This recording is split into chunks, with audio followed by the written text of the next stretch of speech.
కల ఎంత బాగున్నా, కన్నది మన కనులైనా, ఆపుకుంటూ నచ్చినట్టు చూడగలమా మళ్ళీ కలని? అదేవిధంగా మన జీవితంలో కూడా కొన్ని విషయాలు మన కంట్రోల్లో ఉండవు. ఎంత జాగ్రత్తగా ఉన్నా అనుకోని సంఘటనలు జరుగుతాయి.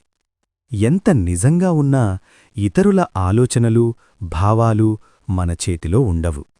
ఎంత మంచిగా ప్రయత్నించినా ప్రతి ఒక్కరి అంగీకారం మనకు దక్కదు. ఇవి అన్నీ మన కంట్రోల్లో లేవు. కాని వీటిపై ఆలోచించడం మాత్రం మనం ఆపుకోలేకపోతాం. అలా ఆలోచిస్తూ ఉండడం వల్లే మన కంట్రోల్లో ఉన్న పీస్, ఫోకస్, గ్రోత్ మెల్లగా మన చేతుల్నుంచి జారిపోతాయి. నిజమేంటంటే మన జీవితాన్ని నాశనం చేసేది సమస్యలు కాదు, వాటిమీద పెట్టే అత్యధిక ఆలోచనలు.